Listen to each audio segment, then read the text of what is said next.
ഐക്യപ്പെടാൻ പറ്റാത്ത ചില കാര്യങ്ങളിലൊക്കെ. ഇപ്പോൾ ഉംറക്ക് പോകണം എന്തിനാ, അജ്ജിന് പോകണം എന്തിനാ, ടൂർ പോണ പോലെ പോയിട്ട് കാര്യമില്ലല്ലോ.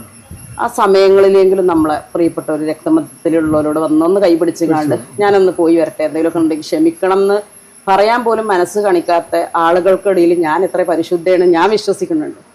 അപ്പൊ എനിക്ക് എന്തുകൊണ്ട് പറഞ്ഞൂടാ? അങ്ങനെയുള്ള എനിക്ക് ആർജവം ഉണ്ടാവാലോ. ആ ധൈര്യമാണ്. ഞാനൊരു ശരിയാണ്, എൻ്റെ ഒരു ശരീഫ് എന്നുള്ള എൻ്റെ ശരിയിലൊരു ശരിയുണ്ട്. അതിൻ്റെ കൂടെ നിൽക്കണവർക്ക് അറിയാം. അവരൊരു രാത്രി ഒരു പ്രയാസം പറഞ്ഞുകൊണ്ട് എനിക്ക് വിളിക്കുമ്പോൾ ഞാൻ പിന്നെ ഉറങ്ങൂല, ഞാൻ ആ ഫോൺ ഓഫാക്കി വെക്കൂല, ഞാൻ അവരെ പ്രശ്നം പരിഹരിക്കും. അതെനിക്ക് ഒഴിഞ്ഞു മാറണമെങ്കിൽ ഒഴിഞ്ഞു മാറാം. പക്ഷെ ഞാൻ മനുഷ്യർക്കൊപ്പമാണ് നിൽക്കുന്നത്. എനിക്ക് ജീവിതത്തെക്കുറിച്ച് ബോധ്യമുണ്ട്.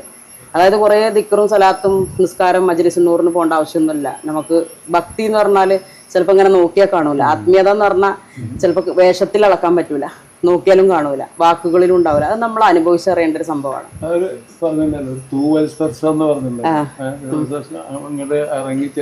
അതെ അതെ,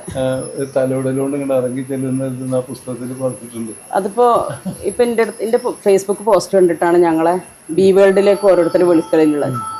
ഒരു മനുഷ്യൻ പ്രയാസത്തിലാണ്, ഒരു ആത്മഹത്യന്റെ വക്കിൽ നിൽക്കുകയാണെന്ന് പറയുമ്പോൾ ഞാനൊരു ചികിത്സാരി, ഞാൻ നിങ്ങൾക്ക് തകിട് തരാം, ഏലസ് തരാം, ഉറക്ക് തരാന്നല്ല ഞാൻ പറയാം.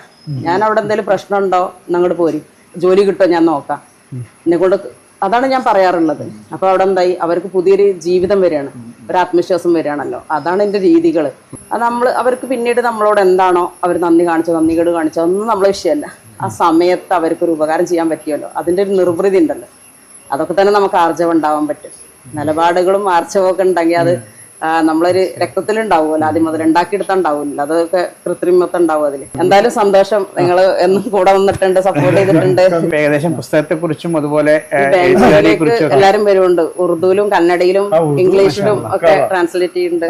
അപ്പൊ അതിന്റെ വർക്കൊക്കെ നടന്നുകൊണ്ടിരിക്കുക. ഇംഗ്ലീഷിലിപ്പോ കിട്ടി.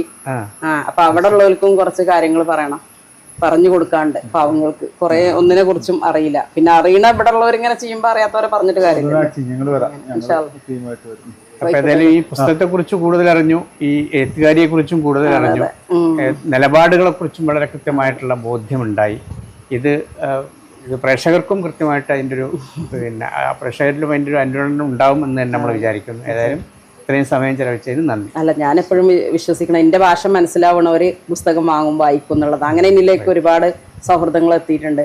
വാങ്ങിയാലല്ല ഇപ്പം ഇതുപോലെ അവർക്ക് അത് പൂർത്തീകരിച്ച് കൊടുക്കാൻ പറ്റുള്ളൂ. അപ്പോൾ താല്പര്യമുള്ളവരൊക്കെ പുസ്തകം വാങ്ങിക്കട്ടെ. ഇൻഷാ അല്ലാഹ്.